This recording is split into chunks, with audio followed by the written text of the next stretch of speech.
Shalom dan selamat pagi Bapak Ibu Saudara sekalian. Saudara jemaat yang dikasihi oleh Tuhan kita Yesus Kristus, firman Tuhan yang menjadi sapaan atau santapan rohani bagi kita pada hari ini sekaligus awal minggu ini tertulis di suratnya Paulus ke jemaat di Roma pasal 5 ayat yang kelima. Saya akan membacakannya untuk kita semua. Demikian isinya.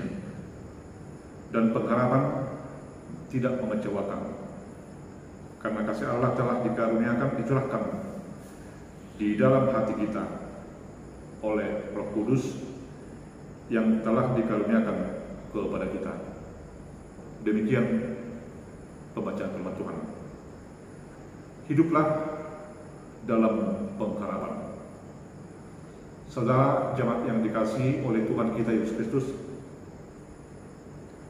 setiap manusia pasti tidak akan pernah senang atau suka jika dia mengalami kehidupan yang tidak dia ingini.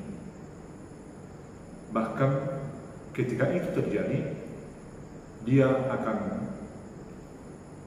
berkeluh, tidak tenang, dan juga memahami bahwa dalam hidupnya telah terjadi ketidakadilan. Tapi sebaliknya, setiap manusia pasti senang dan bersukacita bila keadaan hidup yang dimiliki, yang dinikmati adalah sesuai dengan yang dia harapkan, atau bila kehidupan yang dialami dipenuhi dengan sukacita. Setiap orang memahami persoalan hidup ini jika lebih fokus juga kepada persoalan hidup yang dia alami, tentu dia akan sulit melihat atau mencari jalan keluar dari persoalan hidup yang dia hadapi. Dia akan selalu dengar-dengaran terhadap suara-suara atau informasi-informasi yang menurut dia boleh menjadi jalan keluar dari persoalan hidup yang dialami. Tapi realita hidup boleh kita lihat, ketahui, bahkan juga kita alami. Tak semuanya arahan hidup atau petunjuk hidup yang kita dengar mampu dan pasti membuat jalan keluar dari persoalan hidup yang kita alami. Saudara jemaat yang dikasihi oleh Tuhan kita Yesus Kristus, ada banyak teman-teman kita yang salah paham, yang gagal paham tentang masalah hidup yang dia hadapi. Memang banyak bahkan jutaan alasan untuk membuat kita takut, gelisah, berkeluh di dalam kehidupan ini. Tetapi ada satu alasan untuk membuat kita merasa senang, bersukacita, dan memiliki pengharapan, yaitu Tuhan. Tuhanlah yang telah mencurahkan karunia-Nya, mencurahkan kasih-Nya di dalam hati kita.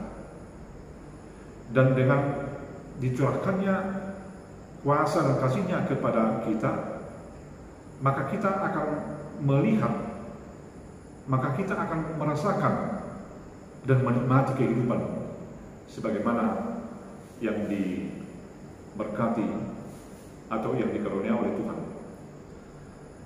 Adalah Bapak Ibu Saudara sekalian sangat relevan firman Tuhan yang menjadi santapan rohani bagi kita pada hari ini, mengingatkan kita, menjegarkan pemahaman kita bahwa kita tidak dibiarkan oleh Tuhan hidup hanya seorang diri, terlebih-lebih di tengah-tengah persoalan hidup yang kita alami. Tetapi Tuhan adalah pasti mendengarkan dan mau membebaskan kita. Oleh sebab itu, marilah kita selalu berpengharapan kepada Allah. Sebab dengan berpengharapan kepada Allah, maka kita akan melihat bagaimana Tuhan telah memberikan yang berhubungan dengan kehidupan kita, bagaimana Tuhan telah berkarya untuk menyelamatkan kita, untuk membebaskan kita dari rasa takut. Tidak seorang pun yang kecewa, atau tidak seorang pun yang dikecewakan oleh Tuhan, yaitu jika mereka selalu berpegang dan berpengharapan kepada Tuhan. Saudara, jemaat yang dikasihi oleh Tuhan kita Yesus Kristus, orang bijak berkata, tak seorang pun pelaut yang disebut pelaut handal terkenal yang tidak pernah mengalami terpaan bahkan ancaman ombak besar di tengah lautan. Tapi setiap pelaut yang disebut handal, dia akan selalu berhadapan dengan ombak besar yang mengancam keselamatannya. Tidak disebut pelaut handal jika hanya mengalami atau melewati riak-riak, dan memang tidak ada ombak, tidak ada lautan yang tidak berombak, tidak ada lautan yang hanya memiliki riak-riak. Tapi dengan tekanan, desakan, terpaan ombak tersebut, si pelaut semakin handal. Demikianlah kita, Bapak Ibu Saudara sekalian, seorang yang percaya atau kita orang yang berpengharapan kepada Tuhan, maka kita akan dikuatkan oleh Tuhan, karena Tuhan memberikan harapan bahwa kita disertai, didengar, dan hanya dengan pengharapan kita kepada Tuhanlah kita akan memiliki semangat, spirit hidup, ada tanda-tanda hidup yang membawa, yang membuat kita, yang mendorong kita untuk boleh melakukan tugas-tugas kita. Karena bukan hanya kita secara pribadi, perbuatan perjalanan hidup kita akan dibuat oleh Tuhan untuk menjawab kita, memberikan kebebasan buat kita semuanya. Kiranya Tuhan menyertai kita semuanya. Shalom, dan Tuhan memberkati. Amin. Masa di ngolumon Tuhan menjaga holong nado mangon di honho Tuhan menjaga